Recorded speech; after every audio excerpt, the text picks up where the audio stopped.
Okay. I want to give it one reminder about the exam. The final exam will be open next Friday. I think that's the 19th. And then it'll be open until the 24th, which I believe is Wednesday. And then I am looking to have all of your exercise 3, all those graded this weekend. And then I'll have your final paper graded before the end of the by the 24th.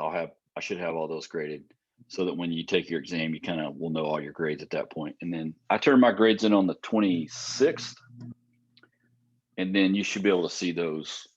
I think they're electronic. I feel like you should be able to see them pretty quickly. For those of you that want to know your grades quick, I'm just telling you that. I think that's all where that's concerned. Okay. You guys have any questions about any of that stuff before we move forward? Okay.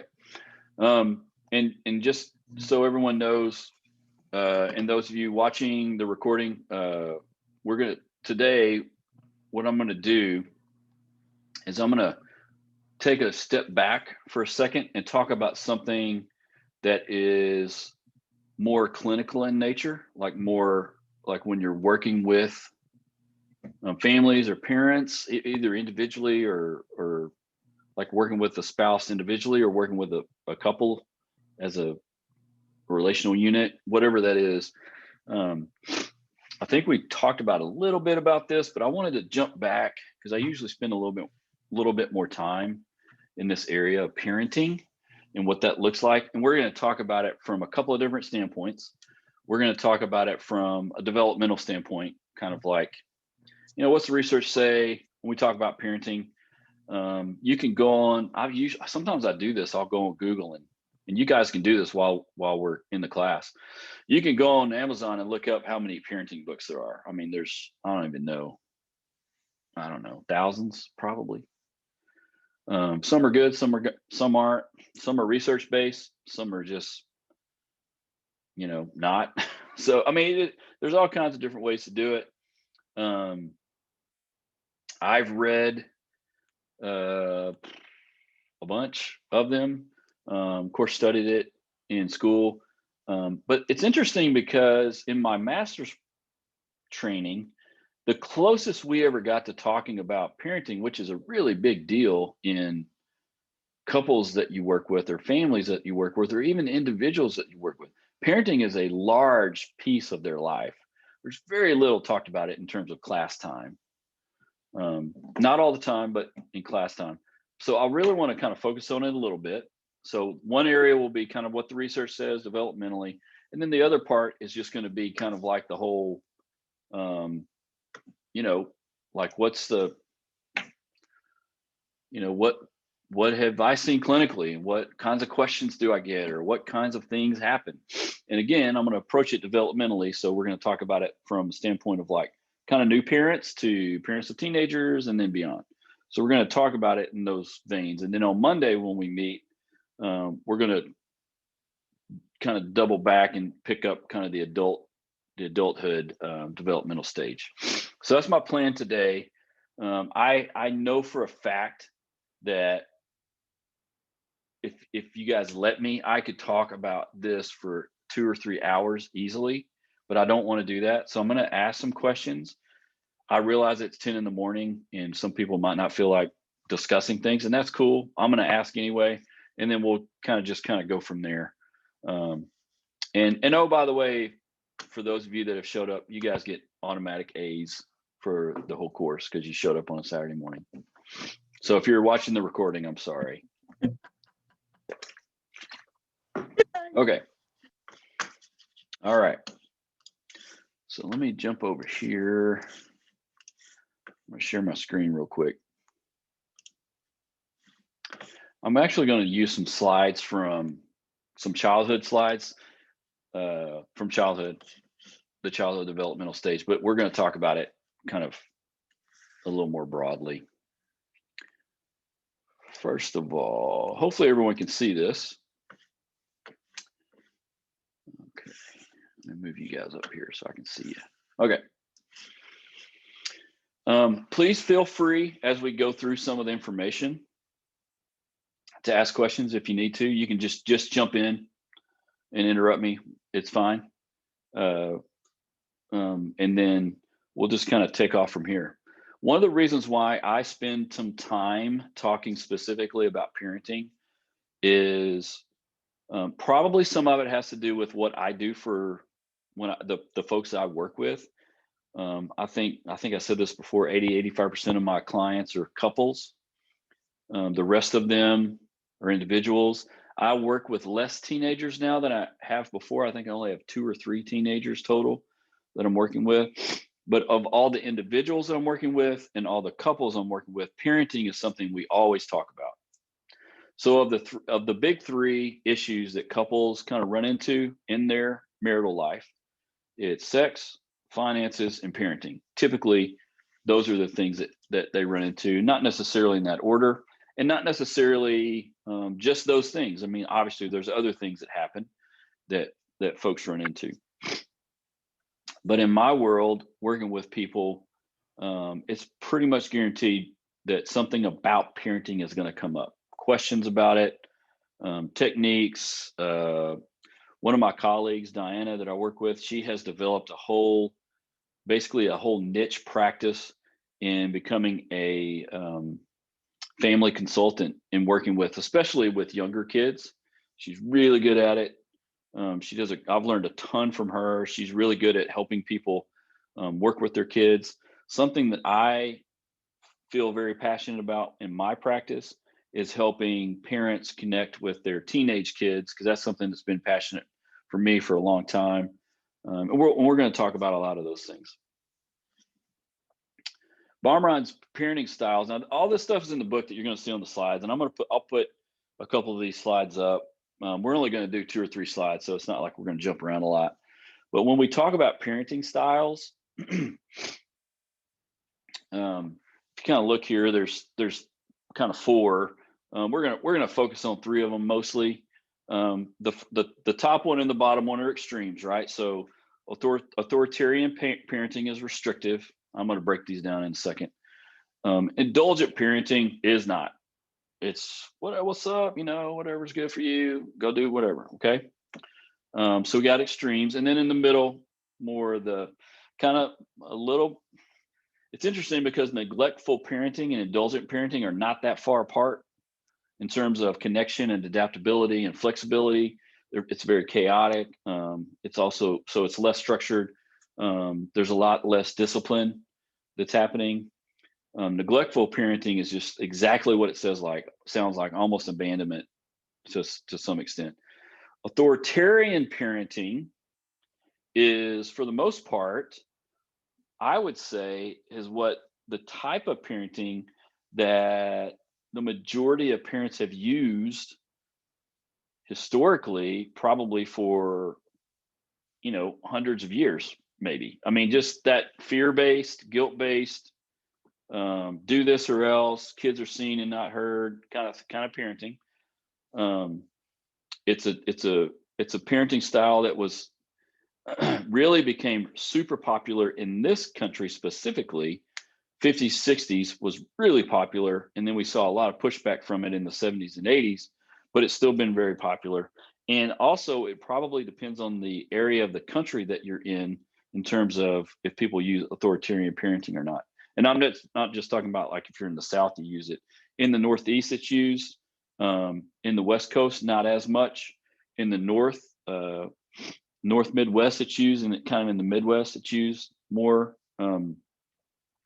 But you're going to have, and the reason why I bring it up this way is because if we talk about authoritative parenting, that encourages children to be independent, which sounds super scary to authoritarian parents. So we'll talk about that. I'm going to talk a little bit about what authoritative parenting is. So authoritative is, if we look at the extremes and we kind of get in the middle, okay? Authoritative parents doesn't mean you have no structure, doesn't mean you have no boundaries, doesn't mean you have no rules. You actually have all of those things. You have boundaries, you have rules. They're very clear rules. You can describe them talk about them, know what they are, and you set them and keep them. You don't like let them go. If you set a rule with your kids and then you let it go, you're not authoritative parenting. Okay, you're being more indulgent. There's discipline, there is consequences for actions. Um, all those things are happening in authoritative parenting, but the idea behind it is a little bit different than authoritative parenting. Now, having said that, the top two styles, in my experience, both work really well. Authoritarian parenting is not necessarily bad in and of itself. It works. It is something that is can be helpful for kids. Um, I look at parenting in terms of, and what I'm about to say, I didn't come up with. I've heard it. I've heard it in churches. I heard it in some research I've done on parenting. Someone, I wish I knew who came up with it. I'm sure I could probably figure it out. I know someone said this, but when kids are like we've talked about it developmentally, right? So we're talking about from birth up until, let's say, preteen, so 12 or 13 roughly, probably more 11 and 12. Parents are more of a cop style of parent. In other words, obviously, if you have a 3-year-old, 4-year-old, 2-year-old, they don't know you can't go out in the street, there's cars coming. They don't know that. You have to say, you can't do this. You can't do these things. You need to have clear boundaries, clear guidelines. Can't touch these things, but you can do these things, right? You give them things that they can do, but there are some restrictions to what they can and can't do. And so you're basically the one that enforces those guidelines and boundaries for them. In other words, if you're an indulgent parent with a 3 or 4-year-old, they're going to indulge themselves. 3 or 4-year-olds are very curious people. They're going to go do things, go places. Um, I've had worked with plenty of clients where we're talking and they were like, "Yeah, my kid the other day just, I think they might be 3, 4, 5 years old. Yeah, they just walked out the front door and we didn't know they were gone." And well, have you thought about putting child locks on the door? I mean, they probably shouldn't walk out of your house when they're 3 or 4 years old.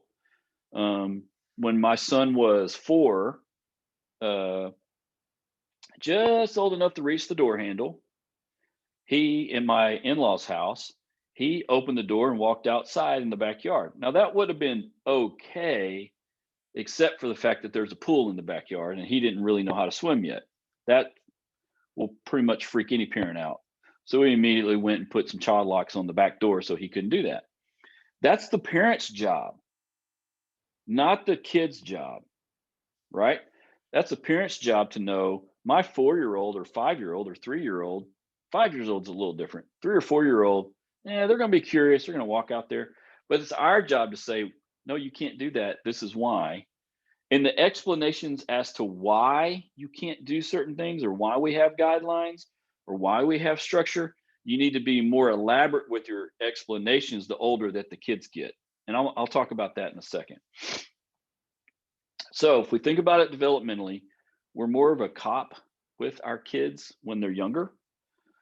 We become more of a coach with our kids as they get into the teen years, 13, really kind of maybe to 19, 20. Just depends on, it kind of depends on your relationship, depends on their personality. But in general, we're more of a coach. Now, a coach is not a cop. You have to be able to set yourself up along the way to allow, now this is where it gets a little bit scary. You have to allow your kids to fail. If we don't allow kids to fail, the consequences later in life can be dire to me. Okay. Now, having said that, I always get questions about this. Well, what about, does that mean we let them just walk into a buzzsaw and trip up? I'm not saying that you're trying to intentionally hurt your kid emotionally or mentally. Now, I'm not saying that. However, for example, just some small examples. If, and this happened to me 2 months ago, my son forgot his band music folder. And we were on the way to school. And we were pulling up. And he's like, "Oh man, I forgot my band folder." And I said, buddy, where is it? What's over here? I'm like, well, I mean, you're going to have to share with someone today. And he's like, yeah, I'll just have to share with someone. Now, he only said that because within the past 2 years, he's forgot his band folder multiple times. And the first time I took it to him at school. And then I said, this is the last time I'm going to bring this to you. If you forget it again, that's on you. And again, this is a small example. He forgot it again, and I didn't take it to him. And I don't bring anything to my kids up at school if they forget it. If they forget, they have to figure it out. Now they're both in 7th and 8th grade. My wife and I decided that around 5th or 6th grade, that's what we were going to do, and that's what we've done. And we told them, we've been very clear about it. Now, does it mean that as a parent, I could easily go back to my house, get his stuff, bring it back to school? Yeah, I could do it. It's not hard, and it's not a big deal. Is it? Really? But it is really a big deal because it's not my stuff. It's his stuff. It's his school. It's his school experience. It's his grade. It's his band class. It's not mine. Now, having said that, that's an example of allowing kids to fail at a small level at home where those consequences aren't. Now, forgetting your band folder, that's not it's not a huge consequence, right? Now, there are other times where as kids get older, like say in college, and I've had this happen when I taught at Texas Tech, where at the end of a semester, a parent calls me. Now we're talking about 18, 19, 20-year-old kids, okay? A parent calls me about their grade. For number one, I can't talk to them because they're not the student. Number two, why is that parent calling me about their son or daughter's grade? Probably because they didn't face any kind of consequences growing up, like they potentially could fail this class, which did happen. And so at some level, we have to let kids fail. Now I'm going to take a step back for a second. A lot of times when I talk about this, people are like, what are you talking about? Hopefully you guys understand what I'm saying. I'm not saying we're going to let our kids intentionally walk into a buzzsaw emotionally and never help them. I'm not talking about that. Use failure as a teaching experience. And I think it's actually harder for parents to do than it is for kids, to be quite honest with you. Kids bounce back a lot quicker than parents do. Okay, let me stop for a second. Does that make sense? You guys have any question about that? Yeah, it makes sense. I wouldn't say it's harder for parents. In my opinion, it's easy for me because I don't want to reinforce that. I don't want to reinforce the negative behavior. Like if they, like you said, if we're using your example about leaving the band notebook, I'm not going to keep bringing it because now I'll say he because I have a son. He's going to keep forgetting it. Yeah. Because I just reinforce that by bringing it. That's I just reinforce it when I keep getting it. It's like, oh, it don't matter if I forget it. Right. Because my dad's going to bring it to me. That's right. And Naeem, you bring up a good point, I think, and we can use operant conditioning in these areas. Operant conditioning basically says we got a stimulus and a response, right? We can actually reward positive behavior. If we reward positive behavior, they're more likely to repeat positive behavior. If you punish negative behavior, you can do that too. It still works. My opinion is, if we reward positive behavior, it works better in the long run to me. Okay. It doesn't mean they don't fail. It doesn't mean they don't make missteps, because they're going to, because they don't know what they're doing. Okay. As parents, you have something that they don't have. You have wisdom and experience and knowledge. They don't have that. They're trying to get it, which begs kind of another question. I used to do a whole class on how to give wisdom to your kids, because that's super important. How to give them wisdom, or how to help them gain wisdom, because that's really going to help them. Some people call it common sense or street smarts, or it's kind of a mixture of all those things. And if I may interject, Dr. Bedard, coming from a household with a different, me who's an American and my husband who's not. Yep, culturally, there is some really, I'm a little more hardcore. I'm a little more, raised typically American, raise yourself by your bootstrap, old school. I'll tell you once, I may tell you again, but that third time, I'm like, how'd that work out for you? Type still. My husband, on the other hand, is a little more lenient, a little more, I don't, they'll have plenty of time when they get adults to be able to learn the hurts and stuff like that. So we used to bump heads a lot, and I've had to come to a happy medium. We both came to a happy medium, but that also plays a part if you're from a different culture where they a little more indulgent, I guess, to the kids. So Well, that could happen even if they're raised in the same country. They could have different parenting styles and have different experiences growing up. Absolutely. Mhm. Yeah, that's a great point. That's the reason why this particular topic is so, I think, so difficult, because you got to figure out how to do it. If you're like Keisha, like what you're saying, right? So if you're raised with a certain parenting style, you pick any of these four, you're raised in a certain parenting style, and your spouse is raised in a different one, you're gonna butt heads. It's just gonna happen. You do have to find a happy medium, and you got to work at it to do it, to figure out what it is. And honestly, what happens is most of the time, you don't know what parenting style you were raised in until you have kids.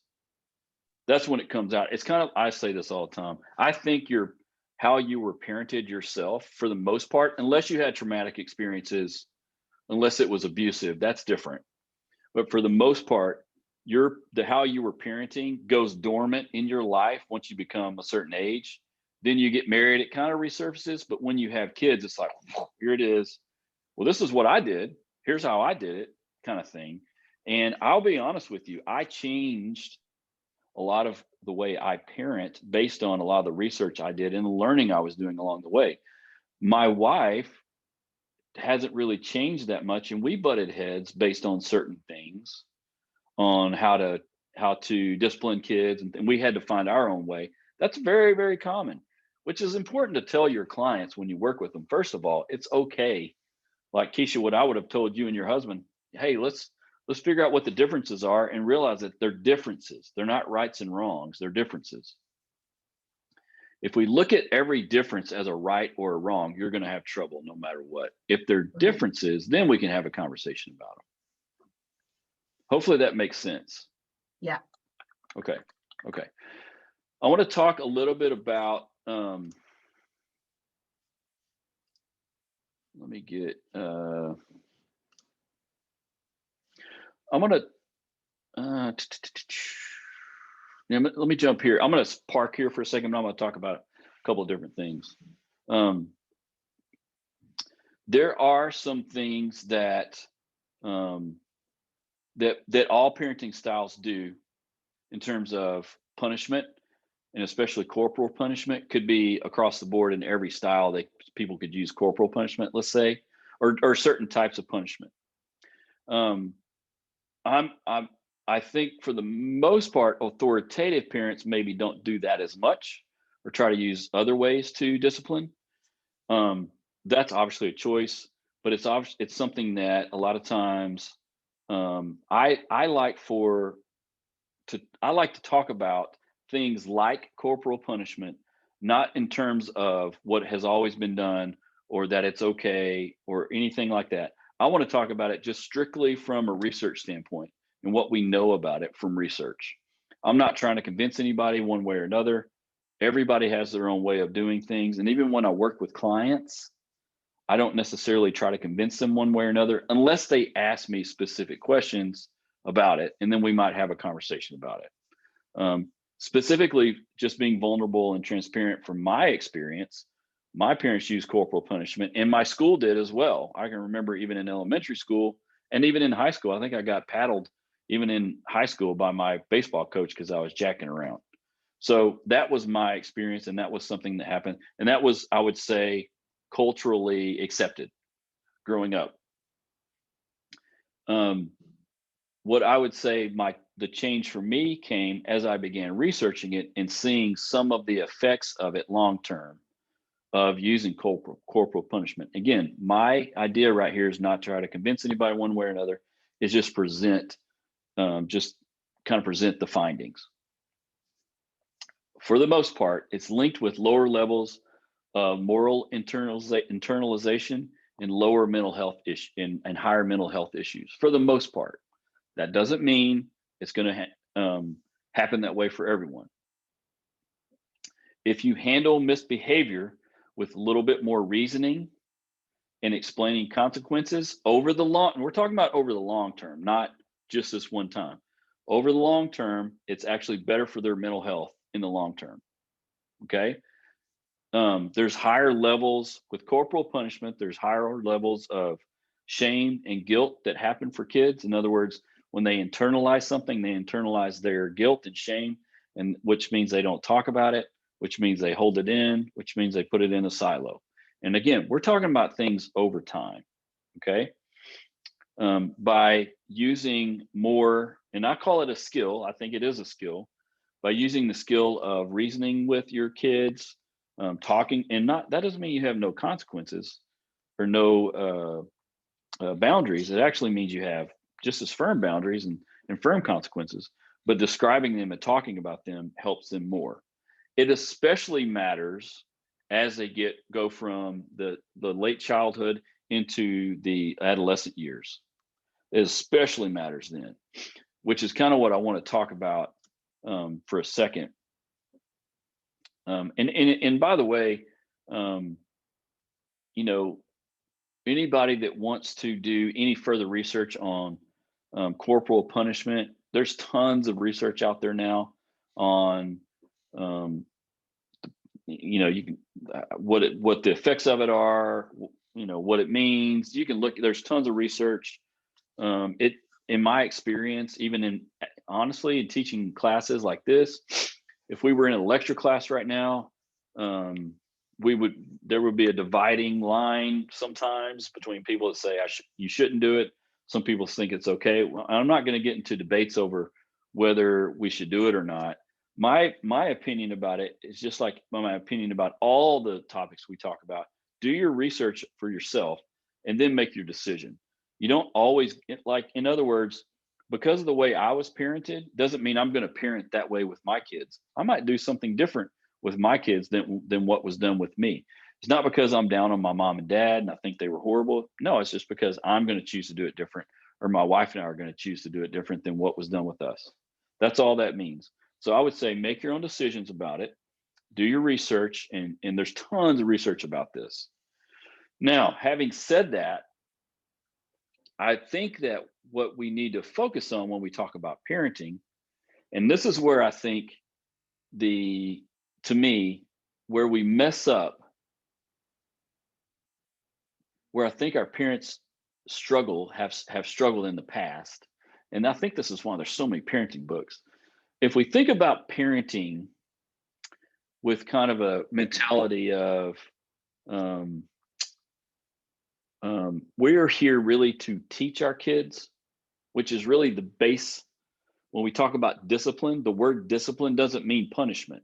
The word discipline actually means teaching. Discipling something means teaching something. Okay. If we think about it in that way, then when something happens and we need to step in and parent in some way, what are we trying to teach? Or what do we want our kids to learn? Or what are we trying to get across to our kids? Or what do we want our kids to learn? So when we talk about co-parenting, Keisha brings up a good point. Sometimes we come as spouses together. One person might think, well, the job of a parent is one thing, and the other person might say the job of the parent is something different. That happens all the time, all the time. One of the things that I try to talk about with my couples and even my individuals is to say, I'm not trying to change what has happened to you in your life. I'm not trying to change people's personality, but could we come to the same page and say, you know, are we trying to really say what we're trying to teach our kids? And if parenting becomes about teaching and about what they can learn and how they can better grow, then really what we're saying is at some point, hopefully, we go from cop to coach, to them, we're becoming a consultant in their life. As they get older, we're no longer having to tell them what to do or not do. We're not having to even coach them through certain things. We're more of a consultant where they can come to us and say, "Hey, I got a question about this. What do you think?" That's a very different transition for a parent to go through. And I think one of the best ways to do that is to help us start thinking about, what are we trying to teach them? Authoritarian parenting teaches fear and guilt and shame. I'm not saying it doesn't work, because it's been working for years, decades. It's been working. It doesn't always lend itself the best at times to teach them independence, though, because they a lot of times rely on instruction. Authoritative parenting is more about teaching independence. Now, I'm not saying that having an authoritarian parenting style, you can't teach independence. Most of the time, that means when you turn 18 or 20, you're out and you learn on your own. And I'm not saying that doesn't work, because it did. That worked for me. That's something I did. Now, I went through 10 years of being lost, but it eventually worked. Some kids can get it quicker. I'm not saying it doesn't work. That's a style. Okay. I'm also not saying that if you choose the authoritative parenting, that all of a sudden at 18 or 20, they're all of a sudden independent. That might not be the case either. I'm not so sure that kids aren't more independent based on their developmental level. I think a lot of it's neuropsych. I think their prefrontal cortex has a lot to say about when they're actually independent. But I can tell you that if you're helping your kids become independent, you're helping your kids to be successful in life. Doesn't mean they're not going to fail. Doesn't mean things aren't going to be hard. It actually means they can cope with it better and they become more resilient. So, having said that, I'm going to give a couple of examples of what I'm trying to talk about a little bit, especially when we think about being a parent coach and being a parent consultant, which is kind of the consultant part is when they're more in college and out of college. By the time they get into their 20s and 30s, 40s, 50s, we're a lot more of a consultant and more of a friend. That's when the friendship is really better. Friendship's not great when they're younger. You can be friendly, but being just their friend doesn't work very well. That's really more towards the indulgent piece, I think. Now, having said that, one of the things that I talked about earlier when we talk about styles, there's never going to be a time where you don't have to discipline your kids. That's always going to happen. There's going to have to be a time where you need to use discipline. There's going to have to be punishments and consequences. Some consequences they run into could be just natural consequences. And that's, that happens. Some consequences you might have to give. Like you're going to have certain boundaries. And if they breach those boundaries, then there needs to be consequences for them. That's true. That's universally true. And that will always be the truth. If you're able to, as they get older, and this is especially true as we get into the adolescent developmental stage, at some point, and it's kind of different based on gender and age, at some point, telling kids, because I said so, stops working. I'm not saying that people don't do it, and I'm not saying it's not easy, because it's super easy to do. It's a lot easier to say, no, I said no, and it's because I said no. It's not hard to do. At some point, though, it stops working. It especially stops working as they get more and more choice over what they can do or not do.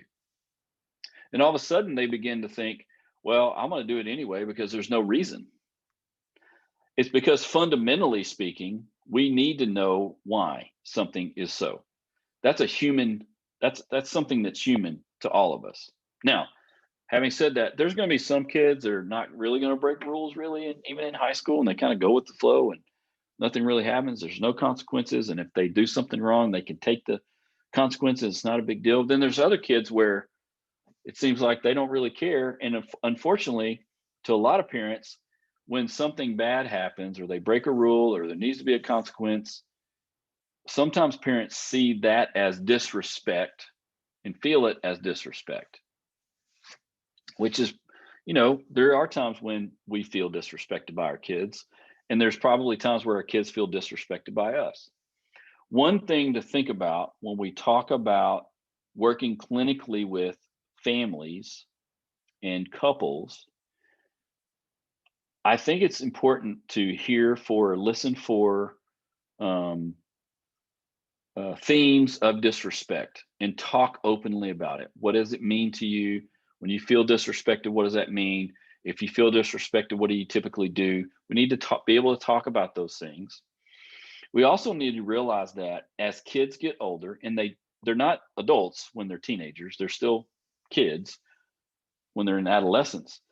If you're able to tell your kids why there's a certain punishment, or why this is a guideline, or why this is a boundary in our family, the more you're able to tell them and the more specific you can be, it doesn't mean they like it anymore. It just means they know it's a defined boundary. Just like it's no different than when they're a little kid and they can't go out the back door, or they can't go out the front door because there's traffic out there. They can't go on the street because there's traffic. Well, why can I not? So if we fast forward to 16, 17-year-olds, and all of a sudden, hey, you've been hanging out with these certain friends.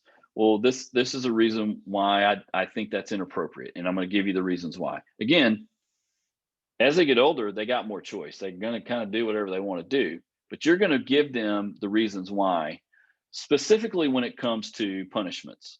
And if we're trying to teach them things, then we can think about what we're trying to teach, right?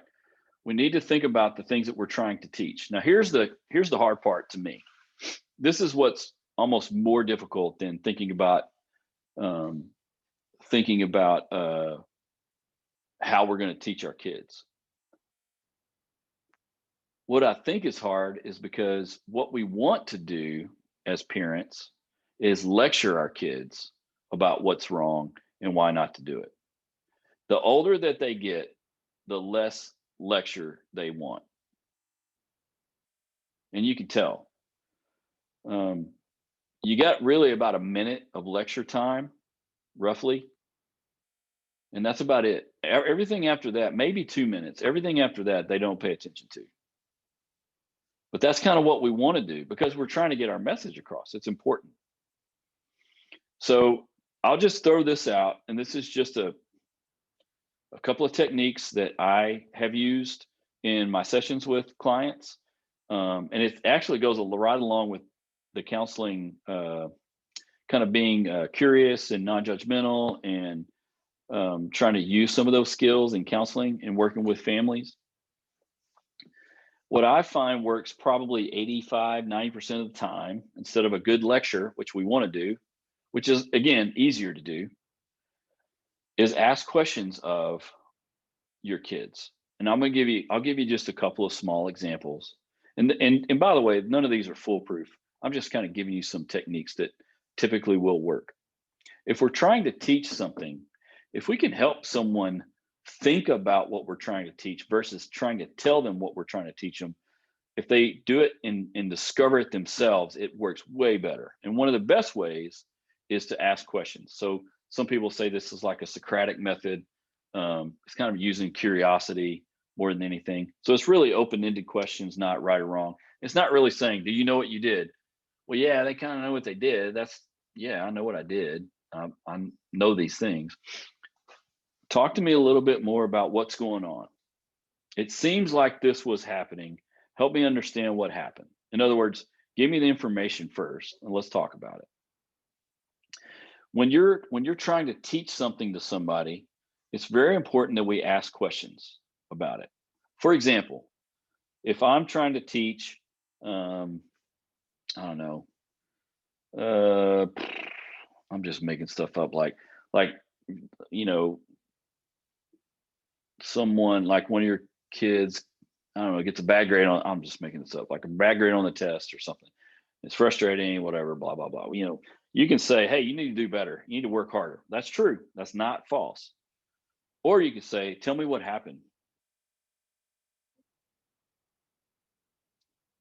Did you understand the material? I wonder what we could do so that we could do better next time.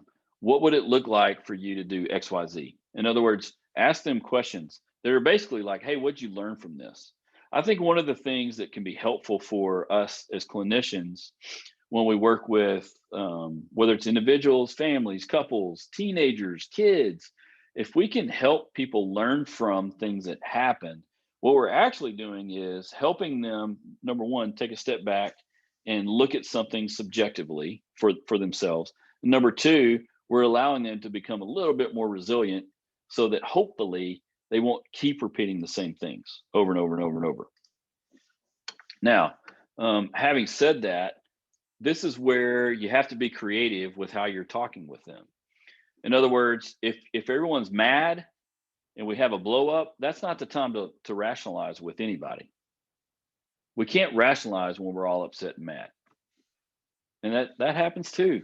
As parents, parents are going to get mad, kids are going to get mad. It doesn't do any good to try to have rational conversations when our emotions are high. We have to be able to do it when their emotions are a little bit lower.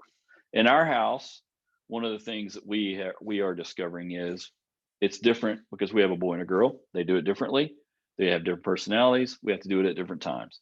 Sometimes I need to do it with my daughter, and my wife needs to do it with my son. And sometimes it's vice versa, which goes back to co-parenting. You know, at times you have to kind of know that, and you kind of knowing your kids that way. Now, let me jump. I know I'm jumping around a lot. I saw a couple of questions in the chat, and I'm going to try to address a couple of these with what I'm going to talk about here in a second. A couple of people are asking about like growing independence.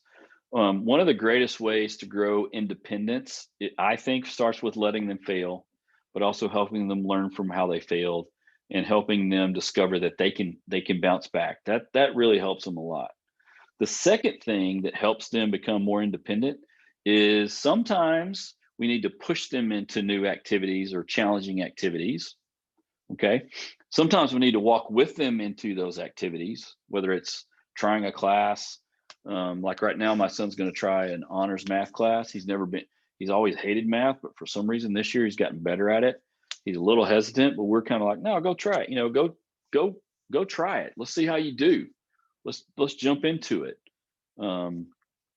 That kind of thing. Sometimes it's kind of like a push or a nudge or no, let's do it. And sometimes gaining independence are little things like, for example, I've had clients where their kids had some anxiety about certain things, and we kind of walk through some of those. And we were talking about looking for opportunities for them to kind of venture out, for the kids to venture out in kind of a safe way. So like for one of them, it was like, hey, we ordered pizza one time, and we let now these are teenage kids, so they're not like little 10-year-olds or 9-year-olds. We let them go in and pay for the pizza and get the pizza on their own. We let them do it by themselves. That's just a small little thing. Gives them a little bit of an independent kind of mentality. If there's activities that we think, man, I want them to do these kind of activities, you know, a lot of times you can do it with them or kind of do it and they kind of watch you do it, which obviously the older they get, they're going to imitate that more. They're going to go off what you're doing, not necessarily what you're saying. But if you do that with them, do an activity with them enough and then let them start doing it on their own, they'll kind of pick that up. That happens. So finding those little places for them to express their independence. The other thing that happens kind of naturally developmentally is as they get older, they might start finding their kind of like their own interests, let's say, whether it's video games or music or oh man, like my daughter's into drama and acting. My son's more into band and music. Some kids get into the athletic world and go that way. There's interest there. Some kids get more to the artistic side. Some kids go more the STEM route. As they get older, especially, they can kind of start heading down certain pathways. and you can let them try to go down those pathways. They might end up saying, I don't know if I like this after I've tried it. I've kind of gone through it. I don't know if I like it. Let me try this one over here and let them experience that and go through that. That's not necessarily bad. It's letting them start to make decisions. The other thing that helps with their independence is, socially speaking, allowing them to learn what it means to be in relationships with people, not just romantic relationships, any relationship, any social relationship. Friends, sometimes people aren't perfect, and sometimes we get our feelings hurt. Sometimes our friends hurt our feelings. Sometimes there's dramatic situations that frustrate us. Sometimes there's good times. Sometimes our friends, we kind of bond together and we do things together and we have a great experience. Sometimes we get mad at our friends. Sometimes our friend gets mad at us.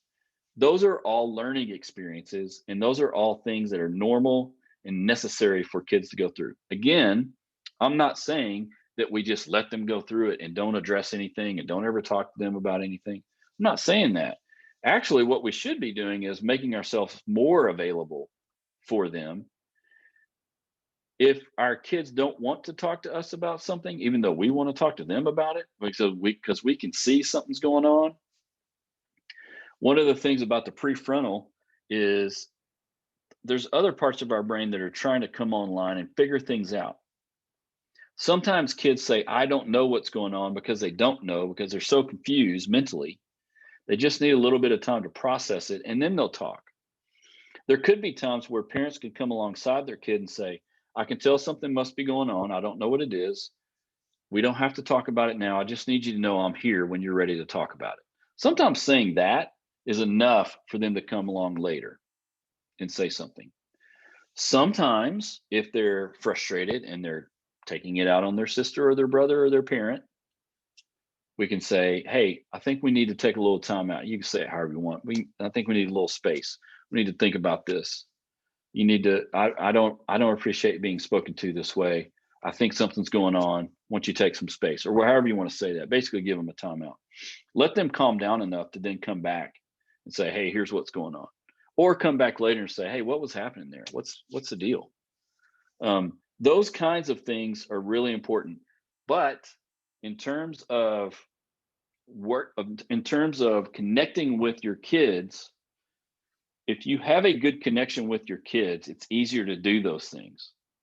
If you wait to have a connection with your kids until they're in their teen years, it's going to be harder. It's just going to be harder.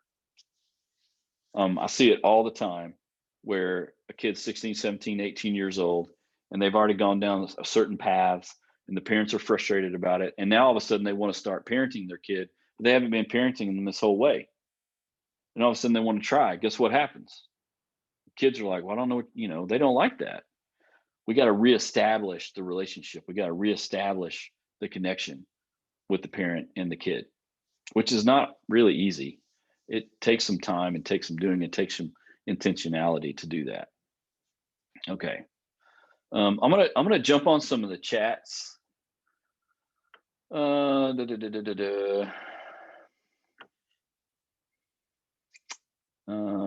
Eric was talking about just kind of asking questions at the dinner table. I think those are fine. Keisha's talking about how does that work for you? I think that's a great, how does that work for you is a great solution focused question just for anybody in general. Like, how does that work is always good because it makes them think themselves. Instead of saying to them, hey, that's not working, you can say, how does that work? Or what was that like? How did that happen, do you think? That kind of stuff is always good. Stephen's asking a little bit about independence relating to the prefrontal. We kind of talked about this with adolescence. The prefrontal cortex really comes fully online around 25 or 26. And so that's where we make all that prefrontal helps us focus possible bad decisions.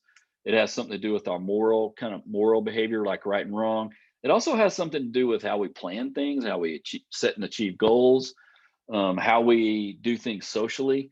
One of the things that happens with teenagers into college years there's sometimes where they might not know what they want to do, let's say career wise, but then they get into their mid-20s and they become more focused. That's part of it. But when we talk about independence, one of the things that's important to think about is, um, I think two things. Number one, how can we be the best adult example or the best example of an adult we can be to kids so that they want to be adults? That's the number one, which we could talk about the definition of adult. I guess we could spend a ton of time talking about that, but in general, that's the first thing. The second thing is when we think about independence, we're talking about multiple things, right? Being independent financially, being independent where they can make decisions on their own. They don't, maybe they need to ask for help, but they feel autonomous enough that they can do that. Being independent in terms of being able to go and do things if they want to go and do things. Being able to make mistakes, something doesn't go right, but they kind of learn that they can bounce back and that would be okay. Again, it doesn't mean that when they're independent, they're not still connected to their family. It actually means the opposite. It means that they're so connected to their family that they know that no matter what, they've always got them there and they can venture out and be autonomous enough. In other words, it's kind of like a secure attachment, which I realize I'm an attachment theorist, so I see everything in attachment. If we have secure families, okay, it doesn't mean we have perfect families. It means everyone messes up. There's always going to be trials. There's always going to be mistakes. But we know if we have a secure base to function in, we can go out autonomously and know we can function away from that secure base because we always know it's there. It's kind of like we have an umbilical cord, kind of, sort of, in a way that's always attached to us, that we just have leeway to go. We can function. And that, I think what happens to us prefrontally is it just enhances a lot of these things in terms of independence, because we also start thinking differently about ourselves too as a prefrontal comes online. So there's lots of different things that kind of happen when we think about that. Okay. Okay, last question here. Do you want to say anything about parenting your parents? Eric, could you tell me a little bit about what you're asking? That would be helpful if I kind of know what you're asking there. Yeah, sure. I mean, most of the conversation, of course, is about parenting children or teenagers, but some of us find ourselves in a situation with declining or aging parents where we actually kind of step into a role of kind of parenting those who have parented us. Yeah. So I don't know if that doesn't have a lot to do with this, but it is part of our life cycle. So I didn't know if you wanted to say anything about that. Yeah, we're actually going to talk about that more Monday, because that is definitely a different transition, a different developmental stage. What I would say about it today is I wouldn't say it's parenting as much as your relationship, the dynamic is changing a bit, right? So you're going into this place where maybe they are depending on you more, right? So they're depending on you for healthcare, or they're depending on you for transportation, or what, there's different things that are happening. But yeah, we're going to talk about that actually Monday. And actually Monday when we meet, I'm going to try. I think we're going to be able to do this. I'm going to try to talk about this a little more like an open discussion, because I know that there are students, or at least in the past, we have students in that developmental stage where they're like, their kids are still at home and their parents are maybe in decline, and they are in that sandwich between. We're going to talk about that because that is a unique stage of development. But we'll talk more about that on Monday. Great, thank you. That's a good question. Okay, I'm going to stop. You guys have any? I've kind of tried to go through a lot of the chats here to pick up some questions. You guys have any other questions about anything that we're talking about right now? Anything else you'd like to bring up or say or ask? Now's the time. No, I don't have anything. I just want to appreciate, because I'm gonna have to drop. I have another meeting I'm late to. I appreciate this class today. It was really good. So that's good. All. Yeah. Thanks for being here. Thank you. Gotta go. Have a good one. See ya. Dr. Bedard, I thought this was a very wonderful discussion. I am a teacher, and just listening to the conversation here, I wish I could just host this class with some of my parents, because I see a lot of my parents are not allowing their students to fail Mhm. and learn from their failures. Not like you said, it's not a bad thing, but just teaching Mhm. them about their failures and allowing them that sense of independency. It's a Yep. lot of hand holding, and I'm seeing Yeah, a yeah. lot of parents doing a lot of hand holding, and they're just, Yes. and Yes. they're just afraid for them to make a Mhm. mistake, or they won't even allow them to make a mistake because they're trying to correct the mistake, or Right. And a lot of times they're gonna blame you. right. And that's what I'm getting right now this year, which is so strange, just kind of being in the situation we are in. Yeah. A lot of blaming, I've gotten it a lot this year. In the Yeah. first time in a long, in a very long time. And what what Just what grade do you teach, Bridget, if you don't mind me sixth grade. asking? That's okay. I teach sixth grade, and Oh, I okay. normally used to teach. This is my second year with sixth grade. Well, in the last couple of years, I've always taught eighth graders, but Mhm. just with my sixth grade parents, looking at, they want their kids to be in advance, and some of their students Mhm. don't need to be in advance, Right. and they're still wanting to. It's a lot of blaming the teachers. We found a lot this year. I'm just trying to tell them that, in a very sensitive way, that advanced class may not need, they want the comfort of advance because you Mm, don't have a lot of discipline issues. But, mm, just trying to tell them that, in a very sensitive way, that your child does not need to be in an advanced course, mhm. because our parents are doing so much hand holding and, you know, Yeah. Well, there's a lot yeah. more work in an advanced course, and if they're not ready for the work, they're not ready for the work. Right. Yeah, but it's just kind of, and like I said, this class today was very helpful, not only for them, but for me as well as a parent. Just allowing your kid to make some decisions. It's okay for a kid to try to be in advance and see if this was working for them. Mhm. Yeah, for But sure. if it's not, then, as a parent, you have to be like, okay, this is not the best place for them to be, but at least they Right. did try, and not a That's right. lot of blaming. Yeah. Yeah, and something we didn't talk about a lot. You know, we you have to allow your kids to try, but if they commit to something, they have to see it through too. That's important too. Um, I and totally agree. I think you bring up a good point.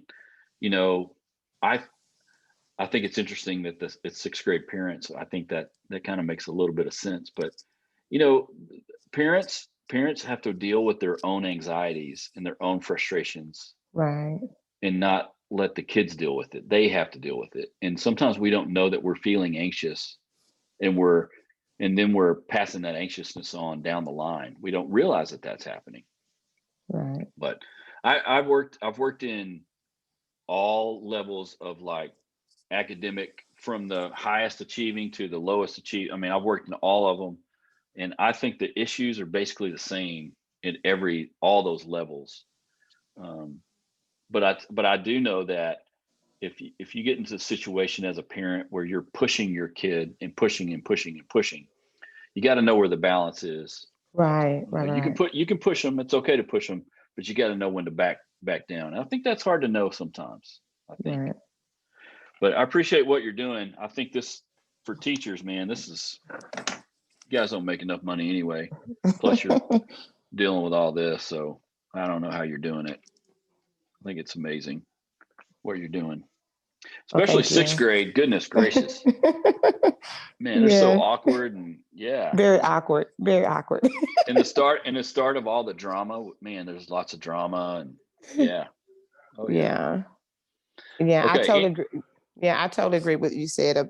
Just allowing kids. I love the whole part about allowing kids to, when you ask your kid, if they failed something, they did something wrong, instead of just hounding on them, ask them where it went wrong, what happened. Yeah. I What totally happened? like that. Yeah, because they got to figure out what happened sometimes in their life, right? They got to figure it out for themselves eventually. All right, guys, we're going to end up here and we'll have class Monday. It'll be our last class. And I'm like I said, I'll try to get all the grading up to date, and then we should get everything sewed up on the 24th or 25th, and that'll be it. So you guys try to stay warm and have a good rest of the weekend. See you.